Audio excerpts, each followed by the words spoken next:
Buletin Didik 5 November bersama saya Mimi Azir Abdullah. Assalamualaikum dan salam sejahtera. Lazimnya kelas tuition antara usaha tambahan ibu bapa dalam membantu meningkatkan kemajuan pendidikan anak-anak. Ada di antara ibu bapa yang merasakan kelas tambahan itu penting demi mengejar keputusan cemerlang dalam sesuatu peperiksaan.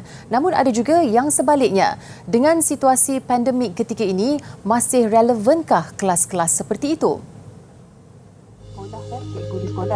Menurut guru tuition Dr. Muhammad Azharul Muhammad Mokhtar, terdapat pelbagai faktor yang mempengaruhi keberkesanan kelas tuition. Namun, penerimaan dan kerajinan murid itu sendiri dalam mengulang kaji pelajaran merupakan faktor paling penting. Pada saya, jika kita pergi home tutor ataupun kita parents ambil home tutor, kalau murid itu tak ada inisiatif untuk berubah menjadi lebih rajin ataupun orang kata lebih dia lebih rajin dan dia memahami apa tujuan sebenar dia pergi untuk dia mendapatkan tuition tu, saya rasa tak ada macam merugikan kalau dia tak ada sikap sebegitu. Kalau dia jenis yang macam memang malas dan memang mengharapkan guru tuition semata-mata, benda itu tidak akan menjadi berkesan. Tambahnya, setiap murid mempunyai kelebihan dan kepintaran mereka tersendiri. Justru kerjasama murid diperlukan supaya pengajaran dari guru di sekolah serta guru tuition dapat menjamin kecemerlangan mereka. Dalam pada itu, bertanya tentang keberkesanan cara penyampaian guru tuition, Dr. Muhammad Azharul yang juga guru subjek matematik berkata, beliau lebih gemar pendekatan mengajar secara bersemuka berbanding secara dalam talian. Tetapi ada murid, dia tak boleh secara visual. Dia nak kita face to face dan kita perlu tunjukkan any solution dalam subjek matematik yang melibatkan soalan, especially soalan matematik berayat. Dia perlukan kita memberi penekanan dan pendedahan secara mata bertemu mata. Maksud saya kena depan-depan, kita tengok macam mana dia kira, macam mana dia mula daripada step yang pertama sehinggalah mendapat jawapan yang tepat. Jelasnya, meskipun peperiksaan besar seperti UPSR dan PT3 telah dimansuhkan, perkhidmatan guru tuition masih relevan dan diperlukan. Baiklah, tidak semua orang tahu bagaimana untuk meluahkan emosi atau tekanan yang dihadapi.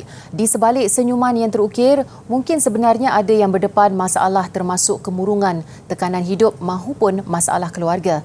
Penggunaan kaedah artistik melalui terapi seni dapat merawat gangguan psikologi dan seterusnya meningkatkan kesihatan mental.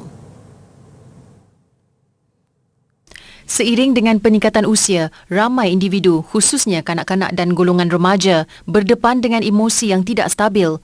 Mungkin bimbang ditertawakan kerana permasalahan yang dihadapi. Ramai yang memilih untuk berdiam diri dan menyimpan perasaan. Terapi seni adalah sejenis teknik terapeutik yang berakar pada idea bahawa ekspresi kreatif dapat memupuk penyembuhan dan kesejahteraan mental. Mungkin kita boleh gunakan pelbagai teknik berkaitan dengan pembelajaran, berkaitan dengan pendidikan seni visual. Okey, murid boleh menggunakan media, alat dan bahan berkaitan dengan seni untuk mereka meluahkan perasaan, untuk mereka menyampaikan hasrat hati, bagaimana mereka boleh luahkan apakah yang mereka rasa, apakah yang mengganggu mereka. Okey, mungkin dengan melalui terapi seni ini, murid-murid dapat menghasilkan karya, okey, dapat menyatakan mereka punya kemahuan. Seringkali diaplikasi dalam sesi bimbingan dan kaunseling, terapi seni dapat membimbing pelajar-pelajar bermasalah dalam menyelesaikan konflik diri. Melalui komunikasi yang diwujudkan dalam terapi seni, pelajar juga dapat meningkatkan hubungan sosial dengan berinteraksi dengan rakan-rakan yang sama-sama menyertai sesi itu. Tidak mengutamakan aspek keindahan atau estetika visual, penekanan terapi seni adalah proses penemuan diri, meluahkan perasaan diri, perkembangan dan integrasi diri. Kebiasaannya terapi seni ini murid-murid akan dibantu melalui penghasilan karya ataupun produk. Murid boleh melukis, melakar, mewarna, membuat binaan dan sebagainya. Semasa murid-murid menjalankan proses menghasilkan karya-karya seni ini, secara tak langsung ini dapat mengurangkan tekanan. Dapat membantu mereka merawat emosi. Dapat mendekatkan diri mereka dengan alam sekitar. Mereka boleh berinteraksi dengan orang lain secara terbuka. Mereka rasa lebih lapang. Kemudian mereka akan lebih kreatif. Melalui latihan yang berterusan, tingkah laku pelajar dapat diperbaiki dari semasa ke semasa ke arah yang lebih baik. Selain itu, setengah karya berkualiti yang dihasilkan juga mungkin dapat diketengahkan ke peringkat komersial. Sempena Dekad Bahasa Kebangsaan Sektor Pendidikan 2021, College Vocational Gombak mempersembahkan teater Tahta Berdarah yang mengisahkan sejarah Kesultanan Melayu. Teater yang disunting oleh Persatuan Sejarah Cawangan Selangor itu dipentaskan di Auditorium Dewan Bahasa dan Pustaka DBP selama 4 hari bermula 4 hingga 7 November. Teater ini mengisahkan tragedi Perang Saudara yang berlaku dalam Kerajaan Siak sekitar tahun 1760 hingga 1780, dipentaskan dengan kerjasama Kementerian Pendidikan KPM serta Kementerian Pelancongan Seni dan Budaya untuk mencungkil bakat terpendam pelajar. Selain daripada persembahan, pelajar perlu belajar macam mana nak mengurus sebuah teater dan apa pihak-pihak yang terlibat di belakang tabir teater seperti prop, kostum, kemudian skrip dan sebagainya. Jadi saya ingin mendedahkan kepada pelajar tentang macam mana mereka boleh mengambil peluang dalam persembahan teater ini dikaitkan dengan bidang yang mereka belajar di sekolah, di kolej. Okey. Jadi saya ingat dengan persembahan teater yang kita buat ini, pelajar itu lebih berani dalam mendedahkan diri mereka dan lebih yakin dengan apa kebolehan yang mereka ada. Pas masuk percuma disediakan terhad untuk 100 penonton setiap malam sepanjang teater itu berlangsung dan terbuka kepada seluruh rakyat Malaysia yang berminat untuk menyaksikan kemampuan pelajar. Dipersembahkan mengikut garis panduan dikeluarkan MKN, teater ini boleh ditonton pelbagai lapisan masyarakat yang mahu berhibur sambil mendalami sejarah negara. Bila kita membuat teater bangsawan ni, kita perlu mengikut rules yang ditetapkan dalam bangsawan. Dia ada dari segi berbahasa mestilah Melayu klasik dan sebagainya, dan cabaran lainnya adalah mengenai SOP lah. SOP sekarang ni dalam melatih pelajar-pelajar berteater, kita kena memastikan mereka mengikuti SOP yang ditetapkan. Menerusi teater yang ditonton, peserta dapat menambah ilmu pengetahuan mengenai sejarah Melayu yang tidak pernah dimasukkan dalam silibus pembelajaran di peringkat sekolah. Ia juga menjadi nilai tambah bagi pelajar yang melakonkan teater tersebut serta penonton yang hadir menyaksikan persembahan oleh 50 pelajar College Vocational Gombak serta barisan guru mereka. Apa yang saya perolehi dari teater ni dapat martabatkan bahasa jiwa dan bangsa dekat Malaysia ni. Kita dapat tunjukkan sejarah kita pada orang luar dengan orang sekeliling masyarakat yang ada kat sekitar ni. Okey, apa yang saya dapat setelah saya menonton pementasan teater Tahta Berdarah ni, saya lihat bakat-bakat pelakon, penari sangat mantap, sangat meletup, dan tak sangka sebenarnya kalau kita tengok itu adalah pelajar College Vocational Gombak dan mereka membawakan sesuatu yang wow kepada penonton-penonton di dalam auditorium DBP ini. Pementasan yang turut menampilkan aktivis teater Cik Halil dan pelawak bintang mencari bintang Talam dan Epul mendapat sambutan yang memberangsangkan daripada masyarakat sekitar Kuala Lumpur. Jangan lepaskan peluang anda untuk menyaksikan barisan pelakon cilik ini sementara masih berbaki 2 hari.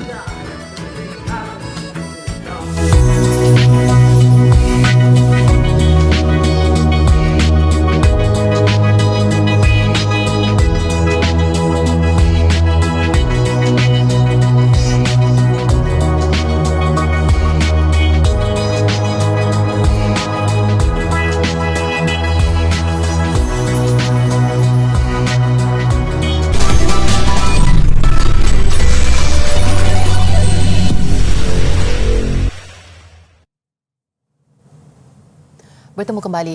Jabatan Pengairan dan Saliran JPS memberi peringatan fenomena air pasang besar dijangka menjadi lebih buruk jika disertai angin kencang, ombak besar dan hujan lebat secara serentak. Selain ia berisiko mengakibatkan banjir kilat, limpahan air laut serta banjir pantai. Fenomena air pasang besar ini mula melanda Kedah, Perak, Selangor dan Johor sejak lewat malam semalam menyebabkan limpahan air ke beberapa kawasan termasuk penempatan penduduk. Situasi itu dijangka berterusan di negeri terbabit selama 4 hari. Di Kedah, beberapa kawasan khususnya di Kuala Kedah mula dinaiki air menyebabkan limpahan air ke penempatan penduduk dan kawasan pasar, namun surut tidak lama kemudian. Penolong Pengarah Bahagian Operasi Kebombaan dan Penyelamat Jabatan Bomba dan Penyelamat Kedah, Muhammadul Ihsan Muhammad Zain berkata, fenomena air pasang besar dijangka paling tinggi pagi esok dan kawasan berisiko akan terus dipantau khususnya di Kuala Kedah, Yan, Jerlun serta Kuala Muda. Jurucakap Sekretariat Jawatan Kuasa Pengurusan Bencana Hilir Perak berkata 12 kawasan di sekitar daerah itu terjejas akibat fenomena berkenaan tetapi tiada mangsa dipindahkan. Pihak Angkatan Pertahanan Awam APM sentiasa memantau kawasan terlibat dan keadaan dikhawatiri menjadi buruk sekiranya berlaku hujan lebat serta ban pecah. Di Selangor, air pasang besar yang melanda pesisir pantai negeri itu masih terkawal dengan dipantau secara bersepadu oleh beberapa balai bomba dan penyelamat negeri bersama agensi bencana. Penolong Pengarah Operasi JBPM Selangor, Hafizah Muhammad Noor berkata, lokasi pemantauan termasuk Jeti Pulau Ketam, Jeti Sementa, Jeti Seri Tama, Jeti Seri Tanjung, Jeti Sepakat, Jeti Sirip Biru, Pengkalan Nelayan Kampung Tok Muda Kapar, Pengkalan Sungai Keramat dan Kampung Ban Pecah. Kadar keboleh jangkitan COVID-19 RT membabitkan 5 negeri meningkat atas 1.00. Ketua Pengarah Kesihatan Tan Sri Dr. Nur Hisham Abdullah melaporkan antara yang mencatat RT tinggi ialah Putrajaya iaitu 1.11, diikuti Negeri Sembilan 1.02 serta Selangor, Melaka dan Perlis masing-masing 1.01. Tan Sri Dr. Nur Hisham memaklumkan bacaan RT seluruh negara semalam 0.94 dan ia kekal di bawah 1.00 sejak September. Pada 1 November, nilai RT seluruh negara adalah 0.96 sebelum turun kepada 0.95 pada Selasa, Rabu dan semalam. Negeri yang merekodkan bacaan terendah ialah Perak iaitu 0.84, Terengganu 0.86, Sarawak dan Johor 0.88. Berdasarkan model pembendungan risiko, pendedahan dan jangkitan SEIR, unjuran dan pemerhatian kes harian COVID-19, kes harian berupaya turun di bawah 3,000 menjelang hujung tahun. Baiklah, membersih kubur secara percuma mungkin tidak ramai yang sanggup melakukannya, apatah lagi saat terik mentari. Namun berlainan pula dengan satu keluarga dari kampung Nakhoda Batu Caves, Selangor yang sanggup berkorban masa saban minggu. Sejak kebenaran untuk menziarah kawasan kubur dibenarkan kerajaan, inilah rutin setiap hari Ahad keluarga ini di Tanah Perkuburan Islam Sungai Dua. Menurut Rosli Saleh, 47 tahun, kehilangan insan tersayang akibat COVID-19 Julai lalu menjadi pencetus buat keluarganya melakukan tuntutan fardu kifayah ini. Seawal 8 pagi, seramai 16 orang ahli keluarganya sepakat melakukan aktiviti pembersihan lebih 2,000 kubur di kawasan itu menggunakan peralatan yang dibeli dengan wang sendiri. Keikhlasan daripada kita sendirilah. Kita tak ada cas apa-apa, kita tak ada minta bayaran dan kita tidak minta apa pun daripada waris-waris yang datang bila diorang tanya, adik-adik buat apa ni semua? Kami nak bersihkan kawasan kubur lah. Sebab lainnya kita terpanggil sebab kita memang orang asli duduk kat sini. Tapi kita nak bagi tahu orang, kita nak ajak orang agar mereka juga turun untuk sama-sama beri bantuan, sama-sama dapat pahala. Bagi Nurul Azamima Muhammad Yusof, selain melatih anak-anak untuk berkhidmat kepada masyarakat dan agama, mereka menyedari amal jariah dilakukan itu dapat mengisi saham akhirat. Asalnya kita orang tua je. Okey, lepas tu selang dah 2 minggu macam tu, anak-anak pun kata dia nak ikut. So kita pun bawa je lah. So bagi dia berani lah orang kata. Kalau dulu kita nampak kubur pun tak nak lah, takut ada hantu kan. So sekarang ni diorang sendiri yang willing datang. Okay, bangun pagi, okay jom kita nak pergi kubur. So diorang dah tahu rutin hari Ahad mesti dekat sini kat kubur. Mula nak bersihkan kubur papa je. Lepas tu tengok kat kawasan sini semua macam semak kan, banyak-banyak rumput naik. Lepas tu diorang pun bincang-bincang nak kemas semua tempat ni. Lepas tu kita orang pun kemas lah gotong royong kan. Alia takut tak atas ni? Tak, sebab tak. Sebab dah biasa dah. Jadi kalau untuk orang lain kan selalunya takut. Apa pesanan Alia kat diorang supaya jangan takut di kubur? So tak payah takut lah, datang je sini. Dia nanti korang pun duduk sini juga. Usaha keluarga ini wajar dipuji kerana bukan sahaja melakukan amal jariah namun turut memberi manfaat dan membantu pihak pengurusan kubur memastikan kawasan tersebut sentiasa bersih.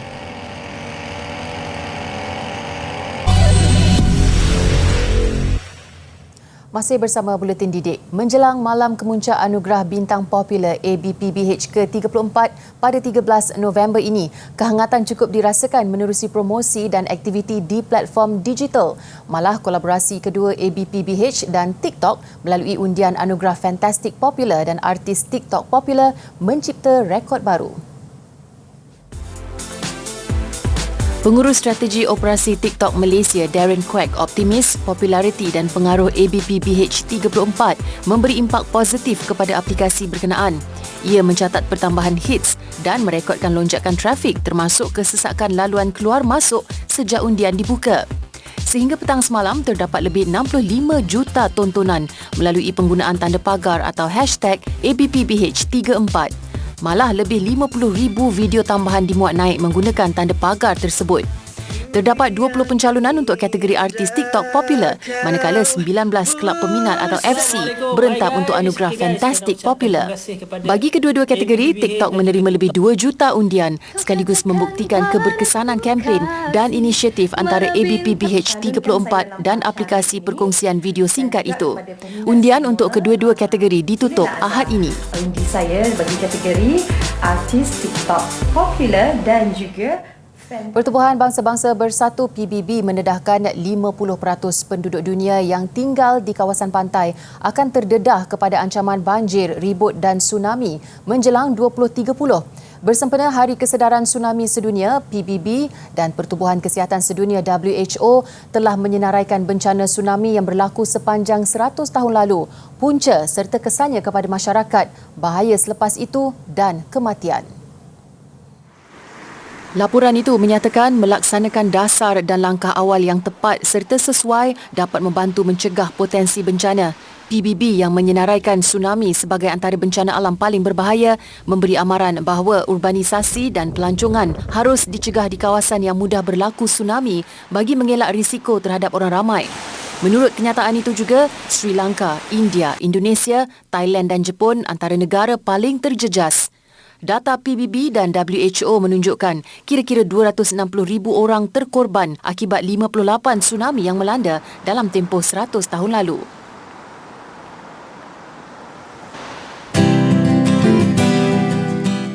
Empangan memainkan peranan yang sangat penting dalam membekalkan saluran berstruktur yang sesuai untuk air mengalir keluar dengan tekanan kuat di kawasan air terjun dan sungai-sungai utama. Selain mengelak banjir di kawasan sekitar, empangan juga penting dalam penghantaran sumber air dan penjanaan elektrik ke kebanyakan bandar.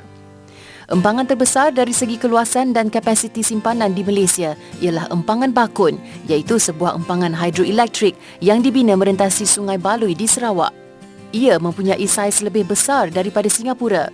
Empangan Bakun setinggi 205 meter dari paras laut, juga empangan terbesar di Asia selain Three Gorges di China. Bakun turut membentuk tasik buatan manusia terbesar di Malaysia mengikut isi padu dan luas kawasan, di samping menjadi penjana elektrik terbesar mengatasi tasik empangan Pergau di Kelantan. Tali atau kabel penghantaran bawah laut Bakun adalah yang terpanjang di dunia, mengatasi talian penghantar dari Norway ke Belanda. Empangan Bakun mampu menjana tenaga elektrik sebanyak 2,400 megawatt.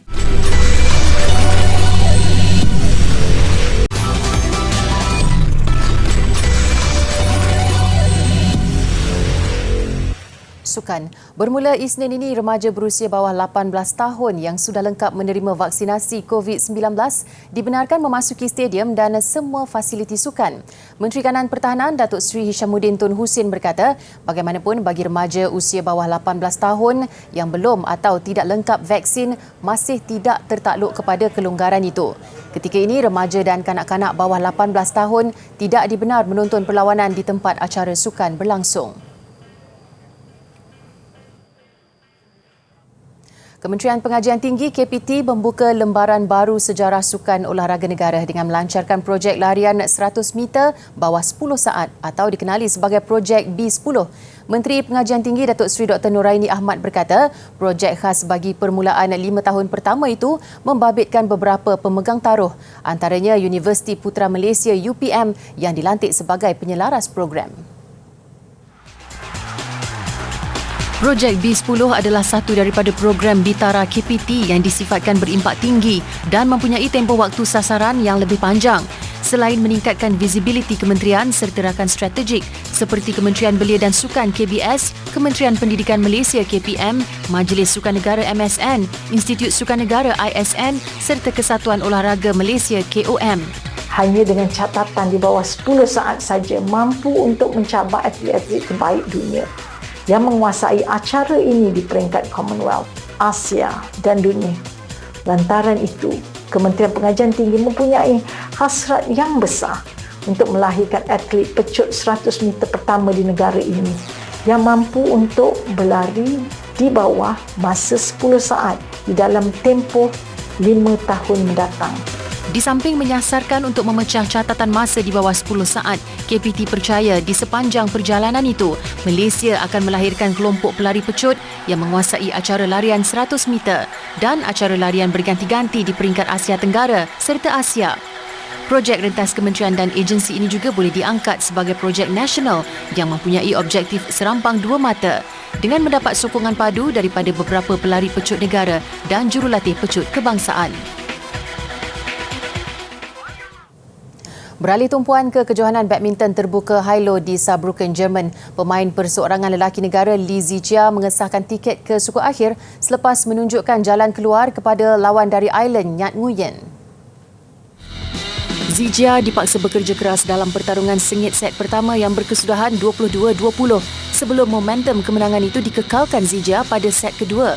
Pungutan mata 21-16 membawa Zijia ke peringkat suku akhir dan dijadual menentang pemain Thailand Kantapon Wangcharoen. Baiklah, sambutan Diwali atau Deepavali yang diraikan di Expo 2020 Dubai semalam mengakhiri buletin didik. Saya Mimi Azira Abdullah, salam hormat dan kita jumpa lagi.